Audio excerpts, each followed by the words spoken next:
In Sydney, it's not hard to find a food bank or even a food pantry if you're hungry. But along the scenic river, valley, and hills of the Margaries, getting help can be more difficult. We don't have a store on every corner. We don't have all of the amenities of larger towns and or cities. Liz Birch is a member of the Northeast Margaree Seniors and Pensioners Club. I certainly have seen struggle.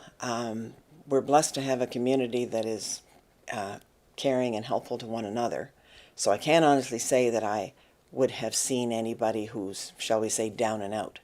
But I certainly have seen where a single senior has no other options. That's something Kristen Muntz wants to help with. She's a part of an effort to get a branch of Meals on Wheels established in the Margarees. The Cheticamp branch provided 10 people with meals in the area as a part of a pilot project. But in order to expand, Muntz says it needs to be local. You know, it's about between 30 and 40 kilometers.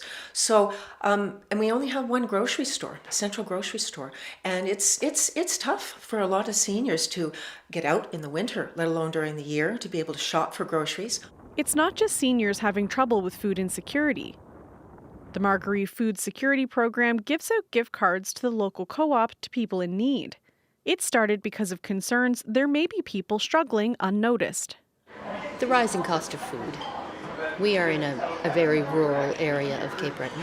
A lot of people depend on seasonal employment, and then there's employment insurance during the winter. We have a large senior population here who would be on a very fixed income. And it was the general feeling that things weren't going to get better.